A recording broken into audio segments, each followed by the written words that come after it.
in our house, it wasn't that politics was something you just kind of read the paper and, oh, that's interesting. I mean, there was an urgency to it. It was having principled men and women in office. That's how you protect yourself from tyranny. And so that's what I wanted to do my whole life.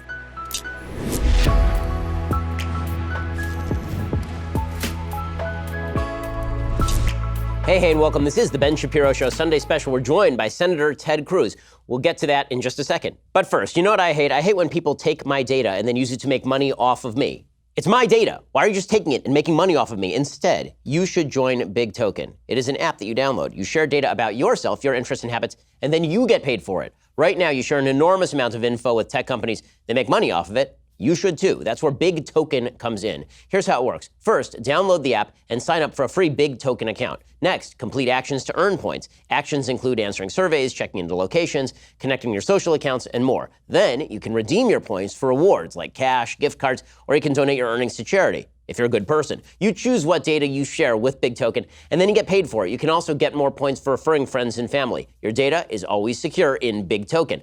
If you want to start earning money for your data, go to the App Store or Google Play and you search for Big Token. It's BIGTOKEN. That's one word. Download the app and sign up. Make sure to use my referral code, Ben Shapiro. Again, search Big Token in the App Store or Google Play. Download the app and use my referral code, Ben Shapiro, to sign up, claim your data, and get paid. Go get Big Token right now. Senator Cruz, thanks so much for stopping by. Really appreciate it. Great to be with you, Ben. So, first question, where were you the night of December 20th, 1968? Apparently I was in Northern California. It is amazing the time travel. I mean, I was at that point just a sparkle in my daddy's eyeball, but at the time I'm blamed for all sorts of things. For those who don't care, it's a Zodiac Killer joke, guys. It's a joke. He's not actually the Zodiac. So I will tell you, on the presidential, periodically you'd get college kids that would come up with a sign saying, "Are you the Zodiac?" And more than once I pulled them aside and said, "Son, if I were really the Zodiac, would you want to bring that sign here?"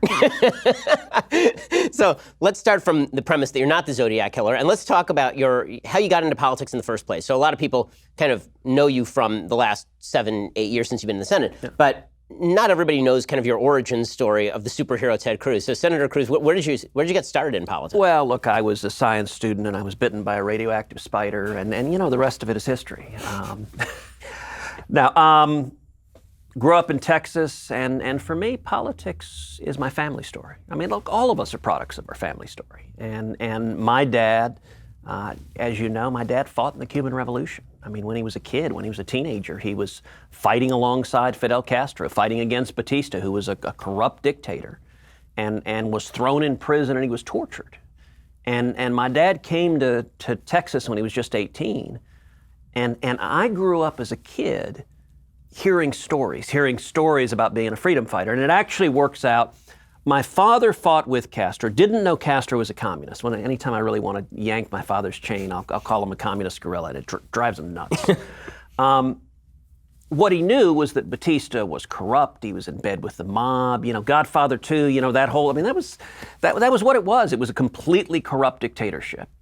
And the revolution, as my dad describes it, we're a bunch of 14 and 15-year-old kids who didn't know any better. My dad left in 57, and he fled Cuba because Batista's army was going to kill him. The revolution succeeds in 59. So 59, Castro declares he's a communist, begins seizing people's lands, begins executing dissidents. And my aunt, my tia Sonia, who I'm very close to, she was still there. She's my dad's kid sister. And she fought in the counter-revolution. She fought against Castro. She ended up being imprisoned and tortured by Castro's goons.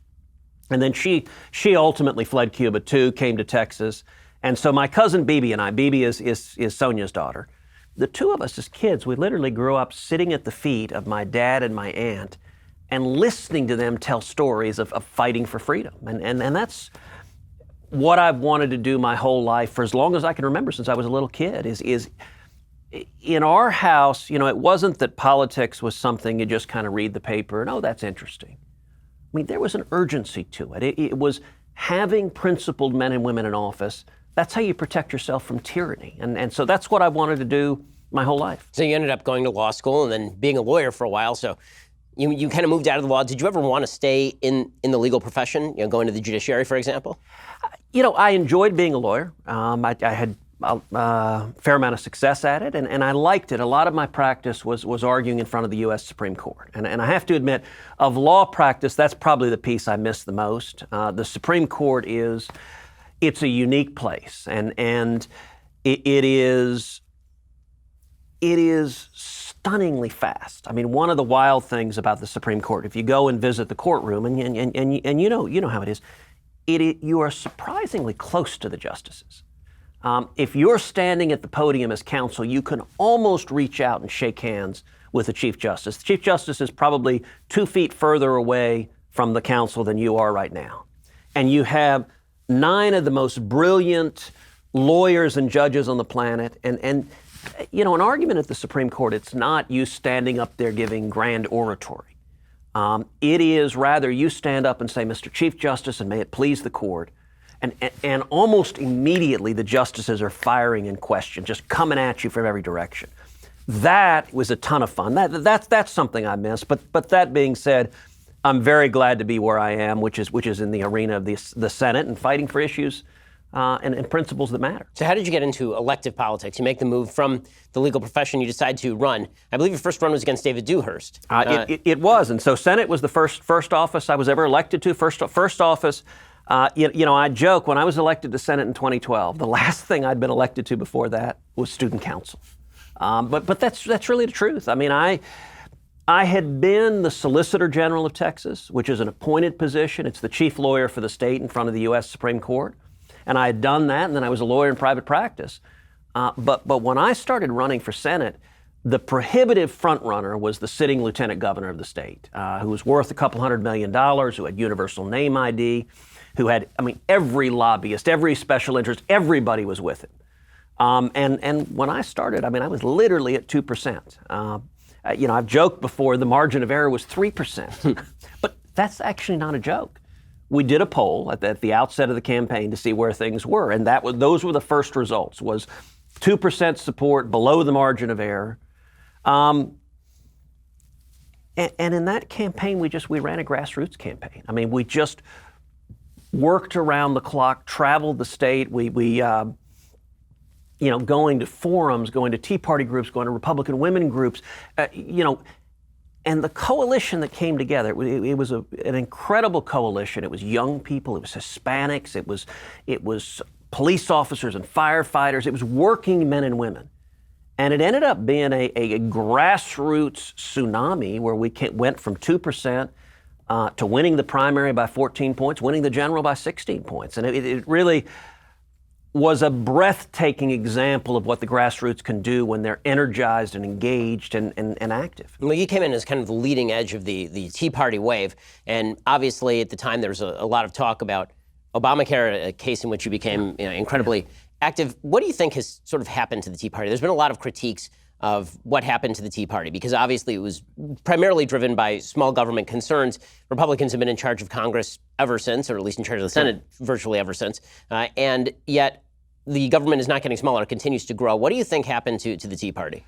Well, I think the Tea Party made an enormous difference. And the Tea Party was part of movements that we've seen in this country for a long time. Several years ago, I wrote a book called A Time for Truth. And each chapter profiles in the front of it a truth teller, someone who stood up, often at great risk, and told the truth and made a difference. One of the truth tellers that I highlight is Ross Perot, when he ran against Bush 41 and Bill Clinton, I think that he ran a populist campaign. He ran a campaign that was defending working men and women. And I think actually that Ross Perot campaign, where he got 19% of the vote nationwide, was the initial embers of what became the Tea Party. And it also is the initial embers of much of what elected Donald Trump. In many ways, the biggest divide we've got in Washington, it's not even Democrat or Republican or left or right. It's socioeconomic.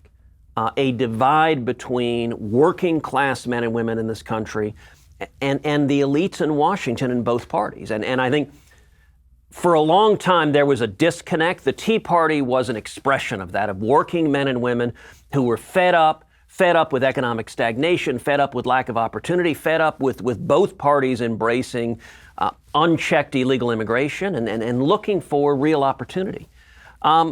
I think the Tea Party made a difference. Now, where are we today? Well, The last 2 years, we saw some big victories for economic growth.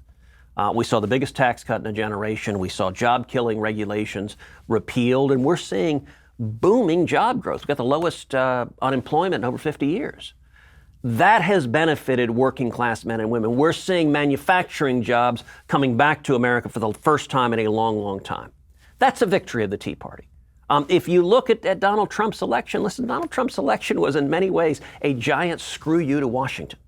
And that was a frustration with the career politicians in both parties that elected Trump to begin with. Now, you're right, on government spending, we haven't reined it in. And the reality when it comes to spending is on any big spending plan, you get all of the Democrats and about half the Republicans in favor of spending and spending and spending. And so that is going to take, ultimately, I think, strong presidential leadership to change it.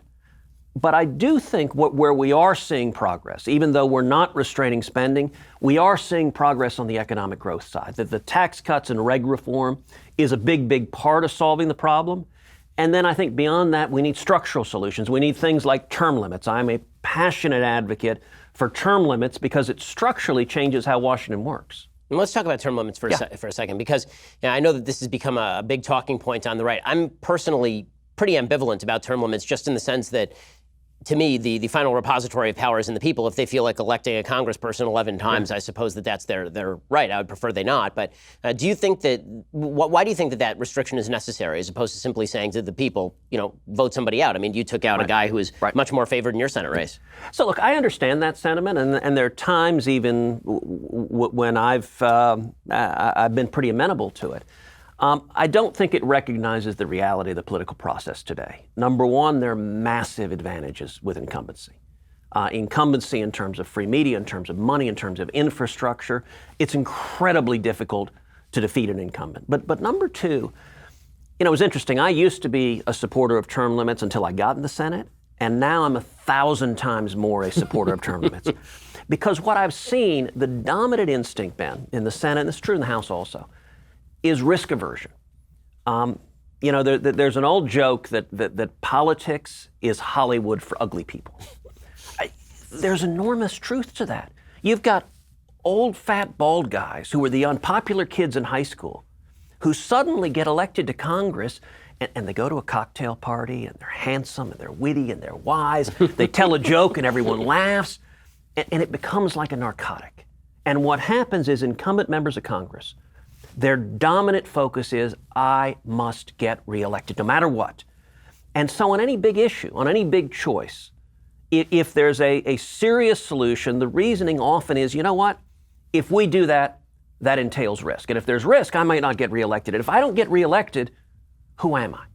And so one of the big virtues of term limits is that it ends the phenomenon of career politicians. I'm the author of a constitutional amendment in the Senate to term limit senators to 2 terms, term limit House members to 3 terms. And the virtue of that is that at least you throw the bums out and bring new people in.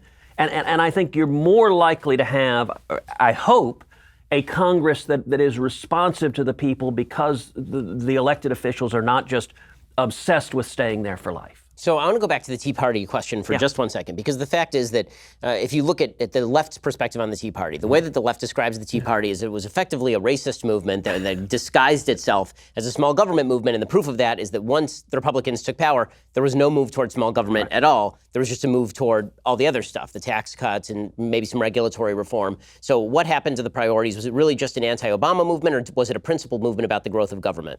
Well, look, number one, the left's response to everything is that it's a racist attack. That's their standard. They don't want to engage in ideas. They don't engage in substance. So they just scream bigot. And anyone who disagrees with them. I mean, look, I saw on Twitter recently where someone was accusing you of being a Nazi or encouraging Nazi. Like, what the hell are they talking about? I mean, that's lunatic fringe stuff, but it's mainstream media.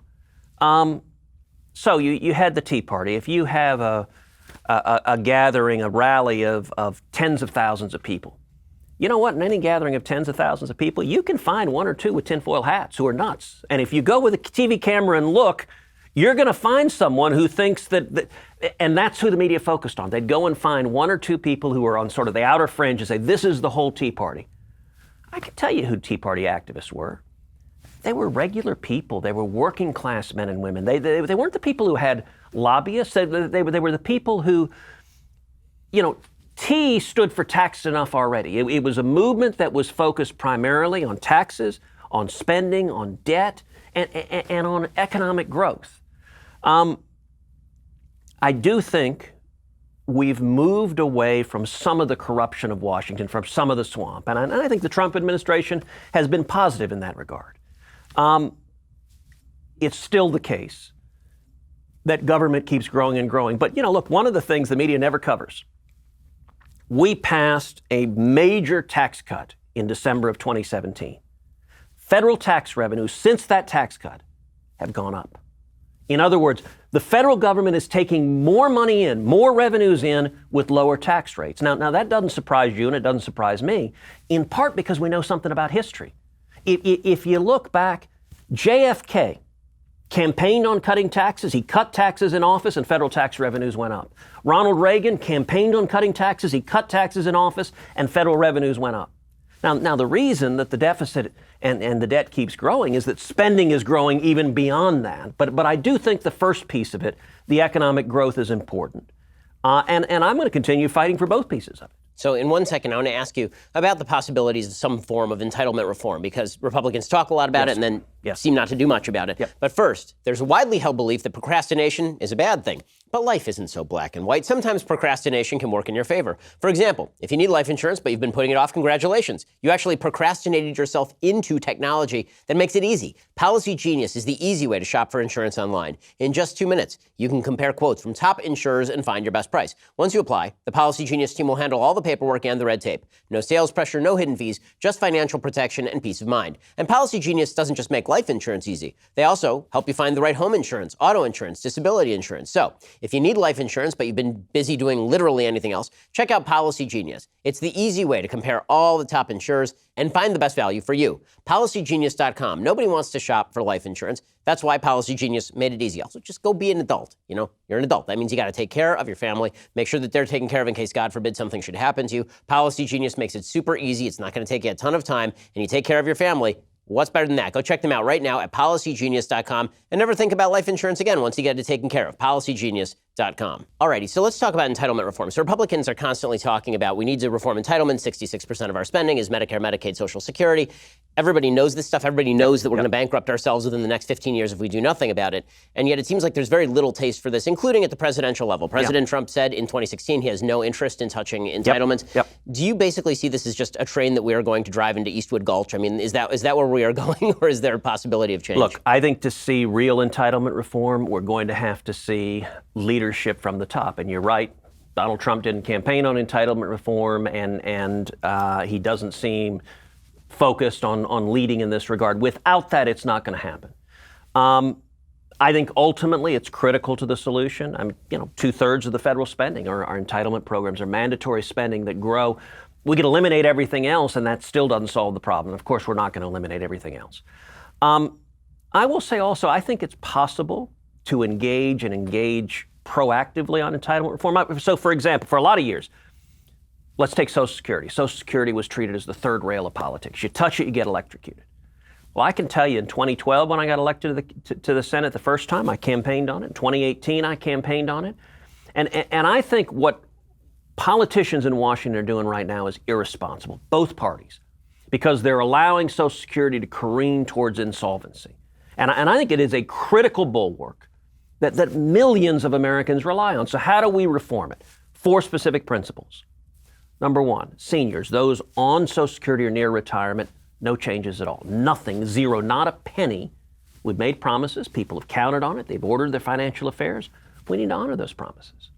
But for younger workers, people, you're in my age, it is hard to find someone in their 30s or 40s who believes Social Security will be there for us. That's an incredible opportunity for reform. If we've got a generation who understands this is headed towards insolvency, 3 critical reforms for younger workers. Number 1, gradually increase the retirement age. When Social Security was enacted, life expectancy was much, much less. People are working a lot longer. Gradually increase the retirement age for younger workers and give us time to plan on it and arrange our finances accordingly. Number two, change the rate of growth of Social Security benefits so that it matches inflation instead of exceeding inflation. Those two changes bring Social Security into solvency. But the third change for younger workers, I think, is the most important. Allow younger workers to keep a portion of our tax payments in a personal account that we own, that we control, that we can invest, and that we can use in addition to the retirement payment, and that we can pass on to our kids and grandkids. That is transformative. It is something I've been fighting for since I arrived in the Senate, and I intend to keep fighting for. So I want to talk about the kind of future of the Republican Party from two particular angles. I want to talk about it from the conservative angle, like where the attacks are coming from on the right and where the attacks are coming from on the left. So let's start with the right. It seems like, at least in 2016, there was this emerging gap between the quote-unquote populist conservatism of President Trump and sort of the classical old-school conservatism that you were representing in the 2016 race. And in the end, it seemed as though the populist conservatism was ascendant. I never really bought into the idea that populist conservatism was an ideology. It seemed like more of an affect to me. And in terms of policy, President Trump has basically governed like a conservative with the absence of any sort of spending cuts. Do you think that there is such a thing as populist conservatism, and how much, I guess, attention should be paid to the prevarications of people who say that the future of the Republican Party lies in things like tariffs and government involvement and subsidies and all that sort of stuff? You know, look, I do think there is such a thing as populism, but I'm going to a little bit fight the hypo and reject the characterization. I'm very much a Reagan conservative, but I think Reagan was a populist. If you look at free market principles, they are all about working men and women. They are all about opportunity. They're all about folks like my dad, when he came from Cuba with nothing, having an opportunity. He washed dishes making 50 cents an hour, but he was in an economic environment where you could climb that economic ladder. And so, if you look at 2016, we talked a little bit earlier about the socioeconomic divide. 2016 Republican field, there were 17 Republicans running. And if you were laying odds in D.C. or New York at the beginning of the campaign, who was going to be the nominee, who was going to win the election, nobody would have bet on Donald Trump. And actually, nobody would have bet on me either. We might have been 16 and 17 in the betting odds. There were a bunch of other candidates that were supposed to be the dominant juggernauts. If you fast forward to the primaries, if you look at almost every state, and if you look at working class voters in almost every state, either Trump was 1 and I was 2, or I was 1 and he was 2. And it is almost perfectly correlated. The states where I was 1 and he was 2 among working class voters are the 12 states I won. The states where he was 1 and I was 2 are the states he won, and none of the other 17 candidates won more than a single state. Kasich won Ohio, Rubio won Minnesota, and Trump and I won the other 48.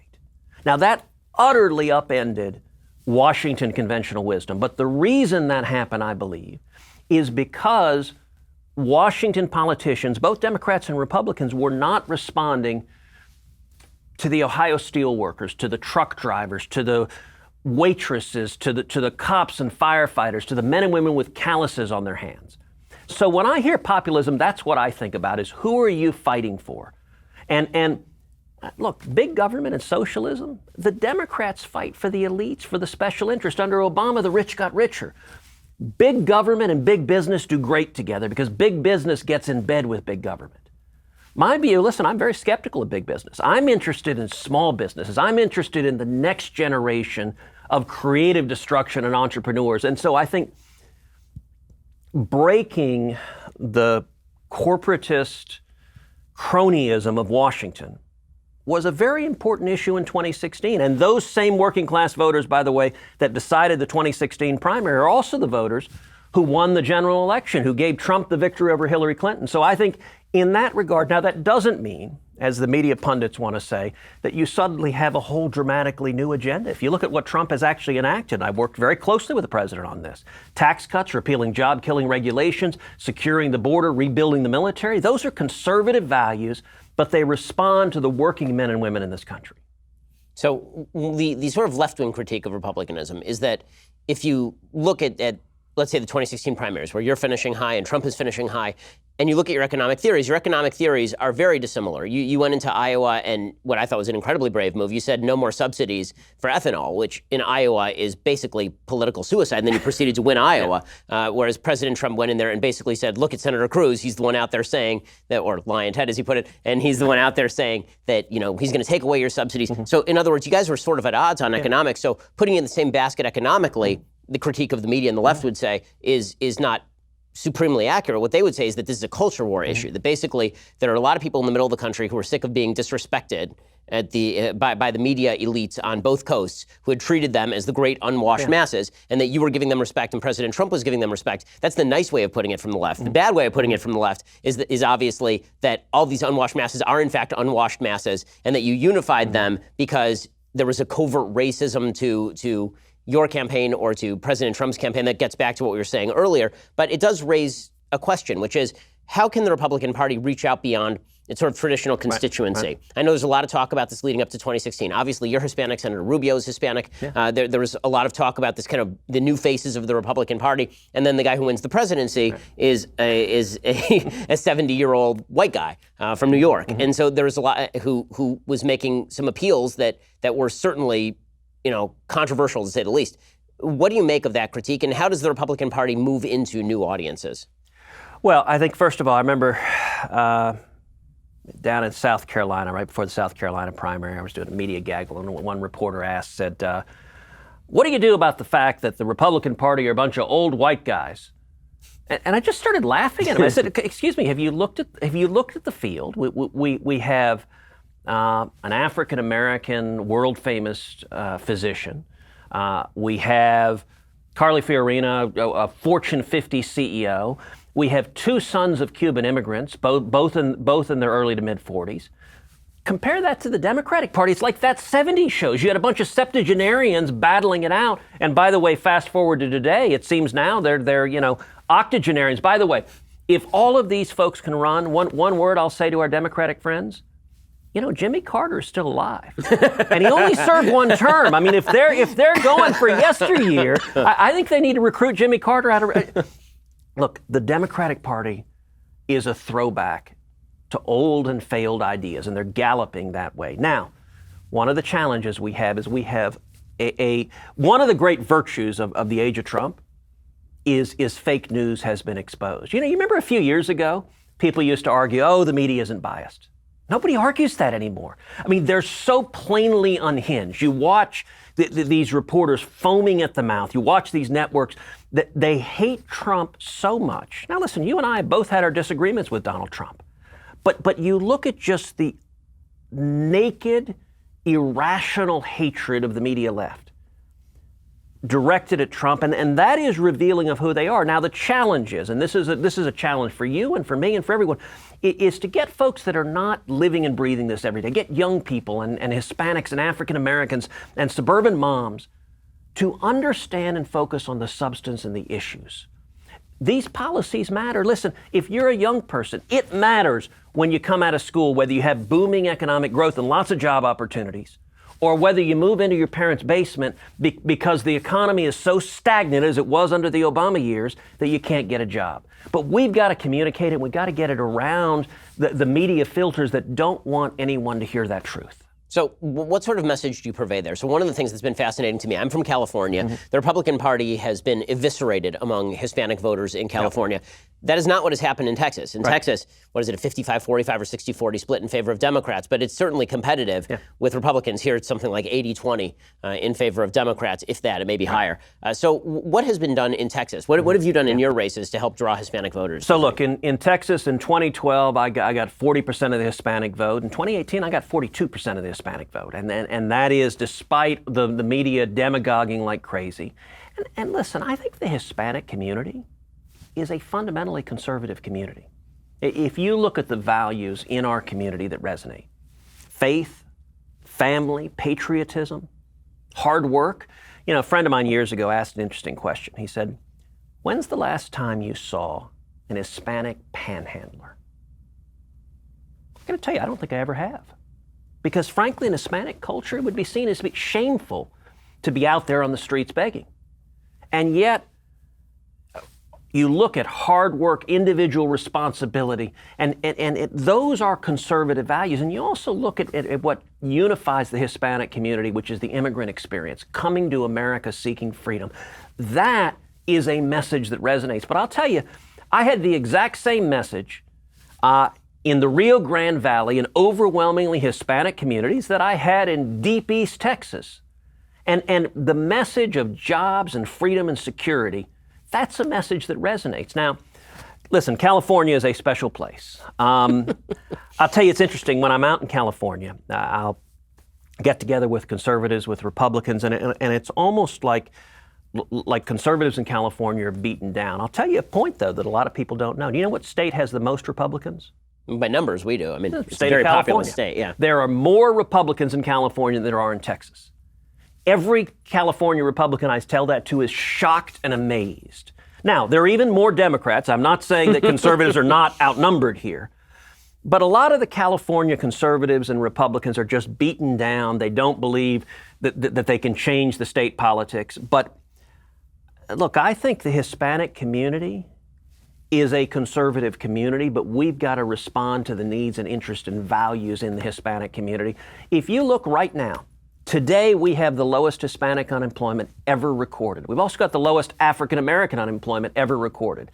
Now, the clown show that is the Democratic 2020 primary, none of them are going to admit that. They're going to go to Hispanics and African Americans that are seeing the lowest unemployment ever recorded, and they're going to say, these policies are terrible for you. You should go back to the Obama-era policies where you had much higher unemployment, much higher poverty. That is nonsense. Let me give you one of my favorite stats of the last 2.5 years. The last 2.5 years, 5 million people came off of food stamps. 5 million.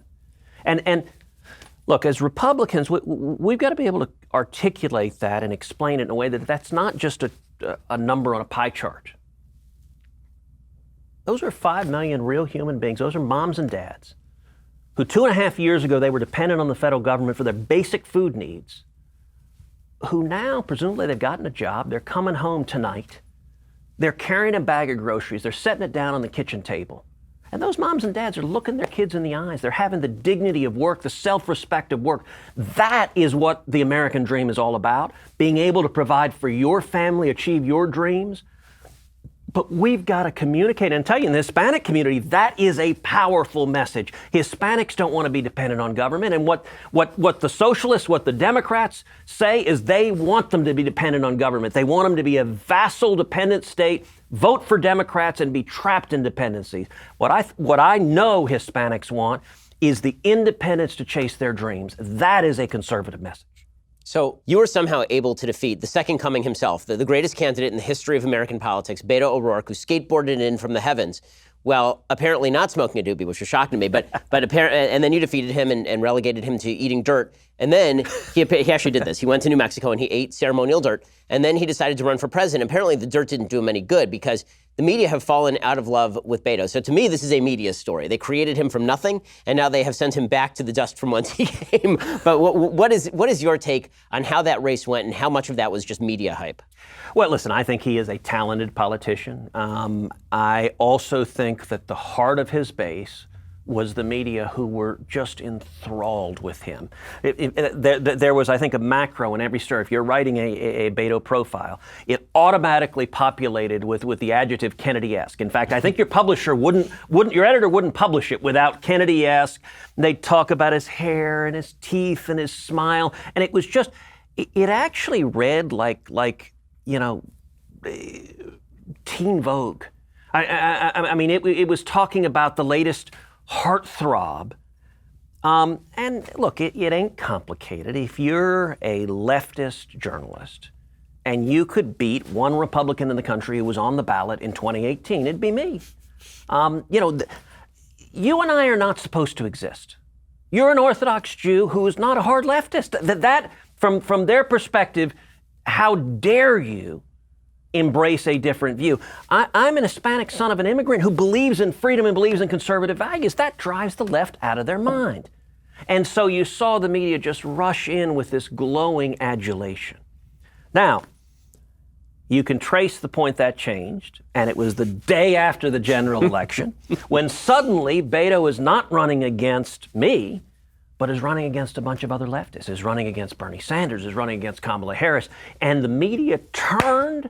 I mean, it is stunning. I mean, they turned. All right, here is a classic illustration. Reuters, in 2017, had evidence that O'Rourke was part of a hacker cult as a teenager and may have committed multiple felonies. They went and Reuters interviewed Beto in 2017. He admitted it all, said, yep, I did that.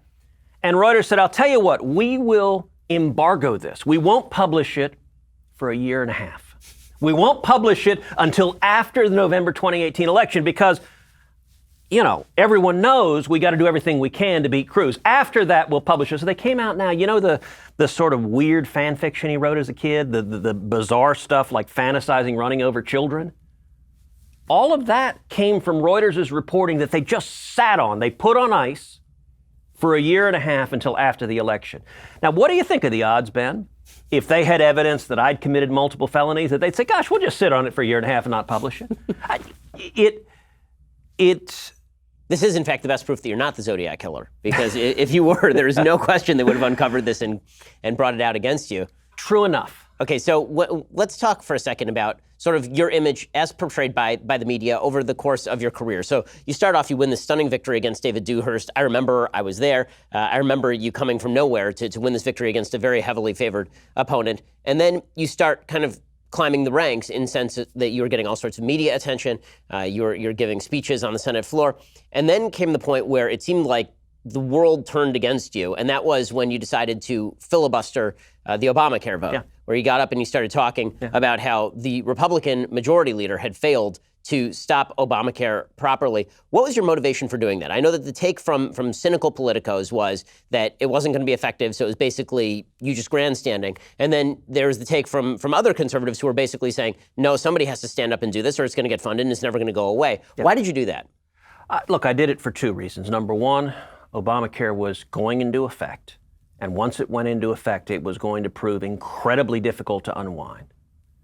And number two, I had promised the people of Texas, I told the voters of Texas in 2012, I said, if you elect me, I will fight with every ounce of strength in my body. I will lay in front of a speeding train to stop this disaster that is Obamacare. That was a promise. And so what I endeavored to do each and every day, and I still do, is keep those promises. You're right. The media pounded the heck out of me. Republican leadership pounded the heck out of me. The left pounded the heck out of me. But to be honest, I really don't give a flip. And part of it is because I try to remember who I'm working for. I remember back in 2012, I remember a little old lady up in East Texas who grabbed me by the shoulder. She said, Ted, please, don't go to Washington and become one of them. In many ways, being elected with a grassroots movement, it's liberating. Because when I was elected, every lobbyist in the state was against me, just about. Every major corporation was against me. Every major trade association was against me. That means I'm not beholden to any of them. What I am beholden to are the truck drivers and oil field workers and college kids and all the working men and women who knocked on doors, who worked their hearts out. And so I tried to, on every decision, say, all right, how would I explain it to the men and women that I sat in town hall after town hall after town hall with? And when it came to Obamacare, what Republican leadership was content to do is do nothing. That was not acceptable. And I'll tell you, in the middle of that Obamacare filibuster, where I spoke for 21 hours on the Senate floors, the phones lit up, millions of phone calls went into Congress. Republican leadership hated that because the American people said, we don't want this disaster that is Obamacare. If you remember, the Wall Street Journal did an editorial where it called me the minority maker. It said, Ted Cruz is going to single-handedly keep Harry Reid as majority leader. Now, if in the 2014 election, Republicans had been decimated and Harry Reid had remained majority leader, how quick do you think all those media pundits, all that Republican leadership would have been to victory lap and said, aha, see, we told you. This fight is destroying our majority, which they said every day. In 2014, Republicans won 9 seats in the U.S. Senate. We retired Harry Reid as majority leader, and we won the biggest majority in the House since, I believe, 1928. And not one of the folks in leadership thought, gosh, maybe the fact that we were standing up and fighting on Obamacare and finally doing something and finally trying to honor our promise, maybe that has something to do with people showing up and voting. I think the way you win elections, look, the Washington conventional wisdom is you win elections by standing for nothing, by getting along and going along. I think the way you win elections by giving people a reason to vote, by standing and saying, look, we're going to follow through and do what we said we would do. That gives people a reason to go knock on doors. That gives people a reason to make phone calls. You know, in 2016, in the presidential race, my campaign had 326,000 volunteers knocking on doors, making phone calls, sending emails to get as a way of perspective. The Hillary Clinton campaign talked about their target for the general election was 10,000 volunteers. We had 326,000. We ended up raising over $92 million, which is the most money any Republican has ever raised in a presidential primary in history. That came from 1.8 million contributions. That's what happens when you actually you just do what you said you would do. None of this is rocket science. It's actually why, look, there's some Republicans who run in their states as moderates. For those Republicans, I'm not mad at them when they vote as moderates. I think that's honest. I may disagree with them on a policy issue, but if they tell the voters, here's where I stand, then if they vote that way, all right, that's democracy. What I think the voters resent is those same people that were blasting me when they're out campaigning. They tell people, oh, I'm just like him. And then they get to Washington and say, no, let's not actually do what we said we would do. And look, when Trump astonished the media class, astonished Washington by winning, I think it was right at the heart of the American people fed up with people in Washington not doing what they said, and they believe this guy's going to blow up Washington. And I think we've seen some good results, not all good results, but a lot of good results because of it. So you run this very knockdown, drag-out race with President Trump. Honestly, you have a lot more wherewithal than I would have. I mean, he attacked you as Lion Ted. He attacked your father. He suggested that he was involved in the assassination of John F. Kennedy. He attacked your wife, and you kind of took all of it in. He was calling you Lion Ted. Now you're beautiful, Ted. So how exactly did that relationship shift and morph over time? Look, you can't take any of this personally. You have to have a thick skin. And it is, I guess, a virtue in politics or the media to be able to be whacked in the head with a stick and keep on going. Did I like what Trump said in the primary? No.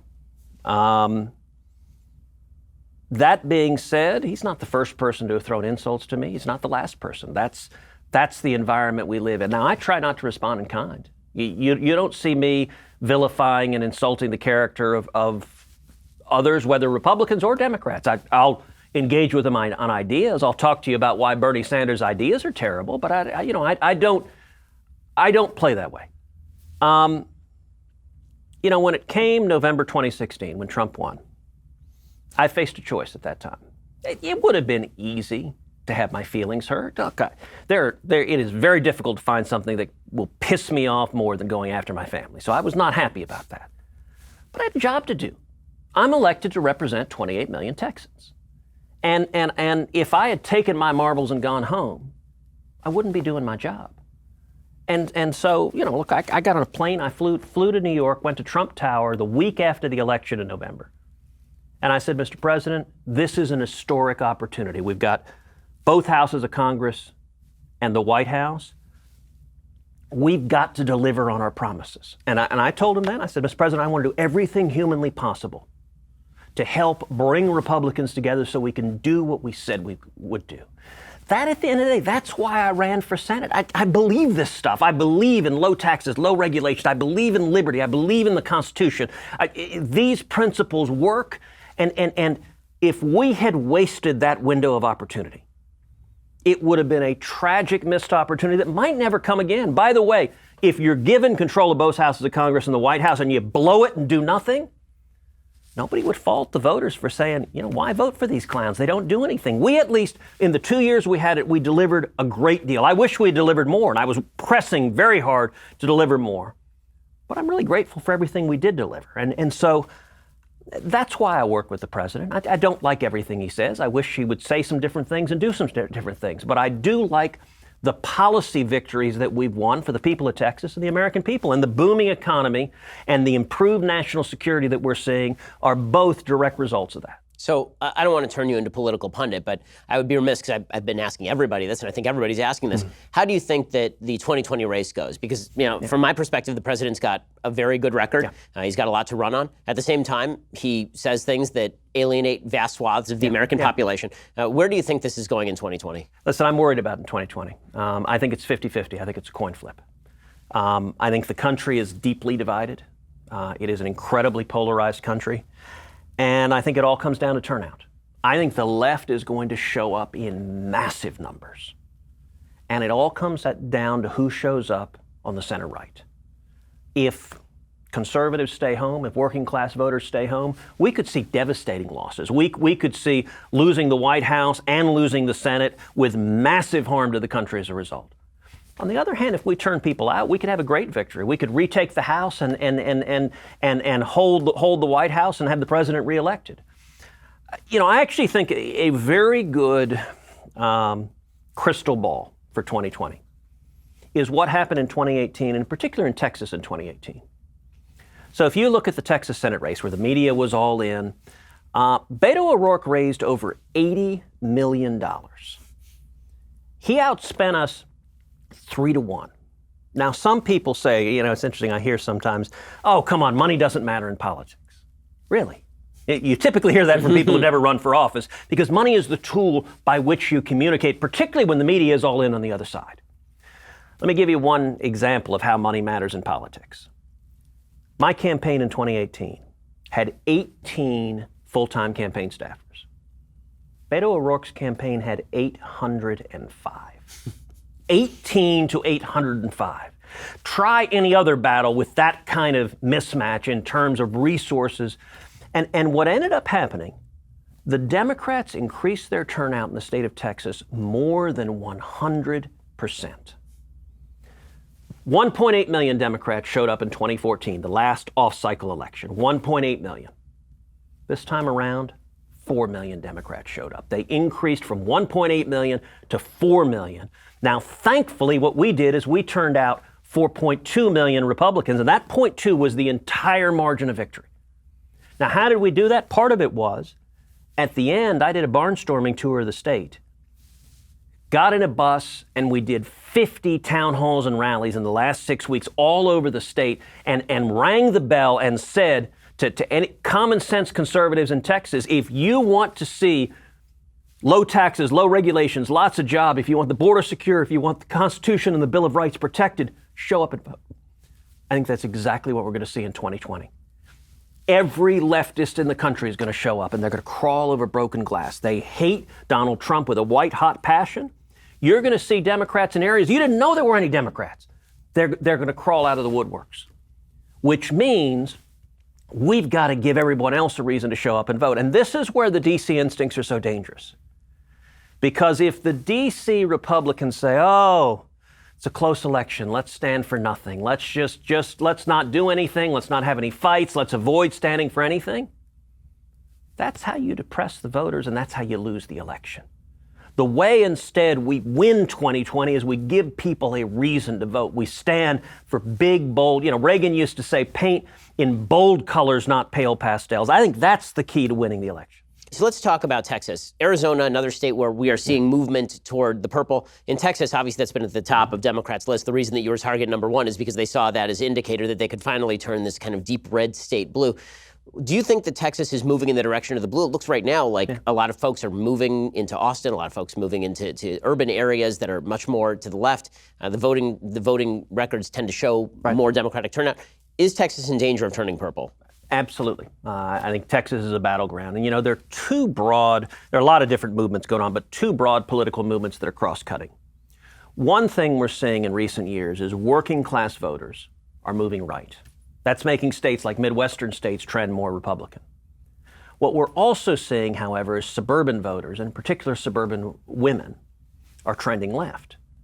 That means states with big suburban populations, states like Texas, states like Georgia, states like Arizona, are trending left. They're becoming more purple. You know, Texas, people think of Texas as a rural state, you know, sort of the cowboy ethos, but we're one of the most urban and suburban states in the entire country. 3 of the 10 biggest cities in America are in the state of Texas, and 4 of the 11 biggest cities in Texas, or in the country, are in Texas. In Texas, between Houston, Dallas-Fort Worth, Austin, and San Antonio, over 2/3 of the voters in the state of Texas are in those 4 major metro areas. We have massive suburban populations. Basically, the way the Texas voting typically works is you have the cities, which have been Democratic for a while, the core of the cities, and then you've had these bright red donuts around the cities that have been suburban Republicans. That's what's kept Texas solidly Republican. Well, what happened in 2018 is those bright red donuts became purple as suburban voters moved heavily left. By the way, that's what decimated the congressional Republicans in California. California has a lot of suburban voters as well, places like Orange County that used to be very Republican, and they moved significantly to the left. If we're going to stay competitive, we've got to be reaching those suburban moms and making the case why these policies matter, why socialism and open borders, why that is bad for suburban moms, why that's bad for your kids, why that's bad for your future. The media doesn't want any of those messages to get across. And so that means it's our job. And we've got to do it in ways that get around the gatekeepers, because the gatekeepers, they're not pretending to be Walter Cronkite anymore. They are full-on partisans. They will put on their hat and they will cheer for whatever leftist wins the Democratic nomination. And they will do everything they can to collate the information and to pitch a propaganda war. For those of us who value freedom, we've got to counteract that. So if you look at the Democratic field, is there anybody in the Democratic field who you find particularly scary for the general election as opposed to the other candidates? I think the Democrats are going to nominate someone from the far left. You know, right now, Joe Biden's having a moment. I don't think Biden will be the nominee. Because all of the energy, all of the passion in the Democratic Party is on the extreme left. I think it's likely it's probably one of 4 people that it is Bernie, Kamala Harris, Beto, or Elizabeth Warren. And maybe I'd throw Mayor Pete into that. He's kind of having a moment. He's stolen some of Beto's thunder. I think the nominee is likely to come from that group because that's where the fire is. Now, some on the right, conservatives, when I say something like that, they go, oh, great, okay, those guys are so loony. Of course we win. That ain't the case at all. Listen, the terrifying thing is I think America is entirely capable of voting for an unabashed, wild-eyed socialist. We are divided. 180,000 votes switch in 2016, and Hillary Clinton's the president. This country is divided on a razor's edge. And so that means we've got a job to do. You know, between those candidates, I think Bernie and Warren are the least good at hiding just how out there they are. I think Harris and Beto and Mayor Pete to some extent are better at seeming reasonable while embracing lunatic left positions. But whoever the Democrats nominate, I believe will be formidable because everyone left of center is showing up in 2020. Their base, to be honest, their turnout tool is Donald J. Trump. In the race against Beto rarely mentioned my name. He didn't run against me. He ran against Donald Trump. In this election, that's going to turn their base out. Now, the good news is if we turn just center-right voters out, people who believe in common sense, that's how we win. But we got to turn them out.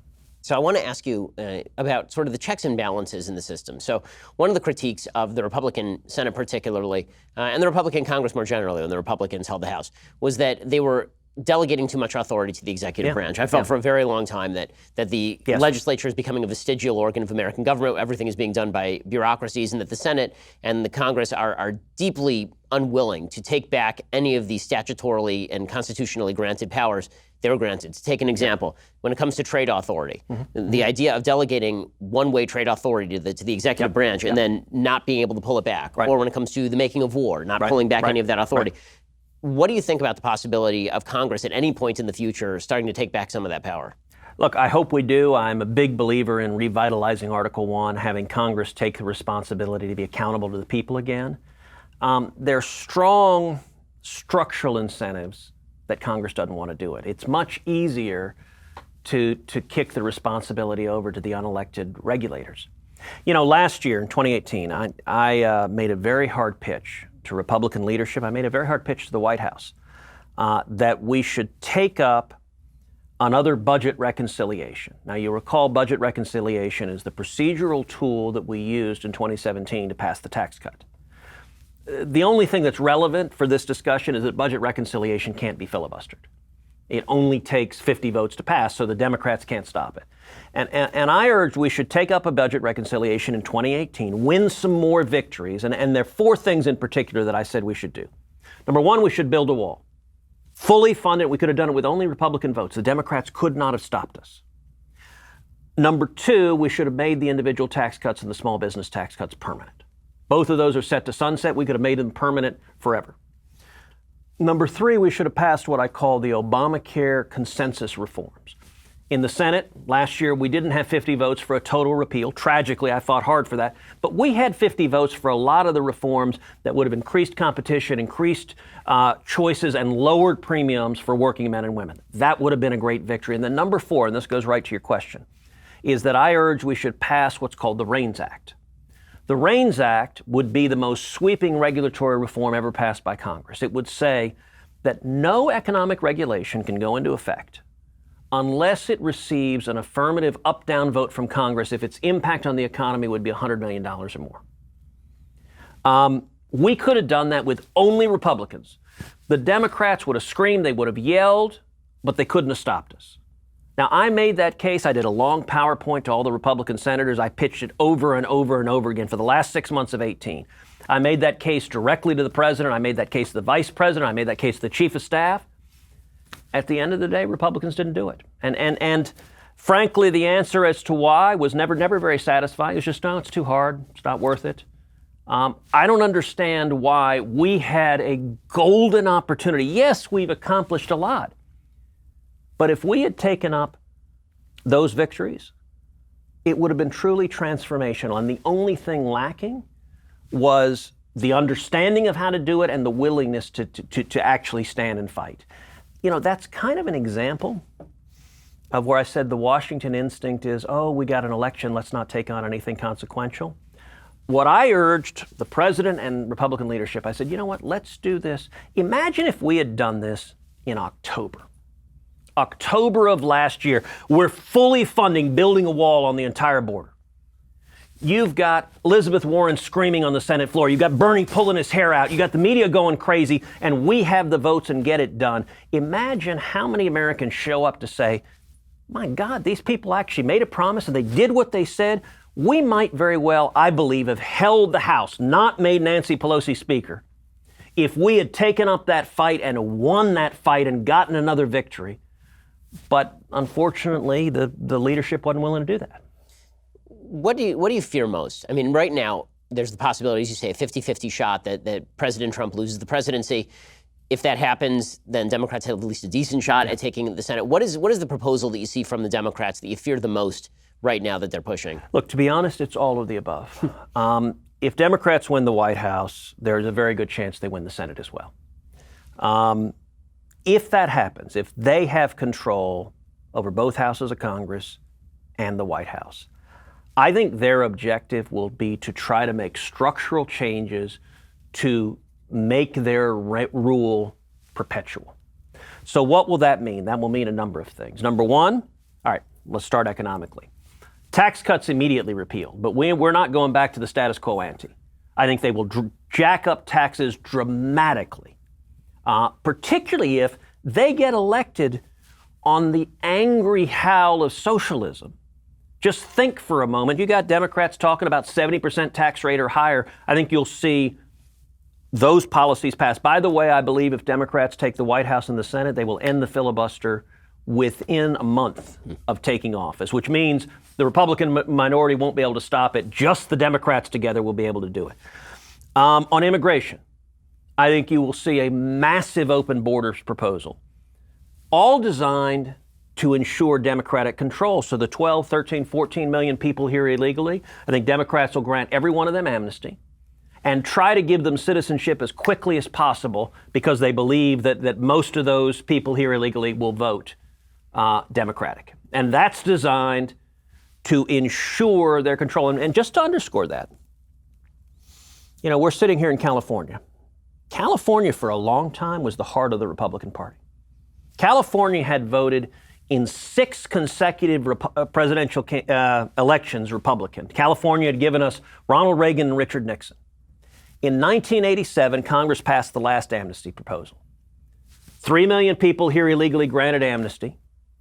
The last election California ever voted Republican was 1988, the year after that amnesty proposal. It has gone Democrat every year since then. The Democrats take control. They will endeavor to do that in the whole country so that no Republican can win again. I also think there's a very good possibility that they vote to stack the Supreme Court. So, one of the areas where we're very grateful for the victories we've had has been strong constitutionalist judges on the court. You're seeing Democrats right now embracing expanding the court from 9 to 15. If they had 6 Supreme Court justices immediately, you would see a radical left-wing court. And all of that, look, one of the problems, the left, they're all in. They believe in this crazy stuff. Bernie and Kamala Harris were talking, a few weeks ago about the need to give every convicted murderer the right to vote. Now, let me ask you, Ben, who in their right mind looks at the United States of America and said, you know what our democratic process needs? Charles Manson's voting. like that is bat crap crazy. But they're all in on this. The problem when we have unified control, we're sort of like Thurston Howell. Oh my goodness, we wouldn't want to do anything like that. No, we're in a cricket match. No. We need to have the same focus, the same zealotry for freedom that the left has for government. That's the fundamental fight. And I think if they take control, particularly if they get the Senate too, it is unbelievably dangerous. In a second, I want to ask you a final question, which is I need to get your take on the Game of Thrones finale because I know that you're a watcher. But if you actually want to hear Senator Cruz's answer, you have to be a Daily Wire subscriber. To subscribe, head on over to dailywire.com, click subscribe. You can hear the end of our conversation over there. Senator Cruz, thanks so much for stopping by. I really appreciate it. Good to see you, sir. Good to see you.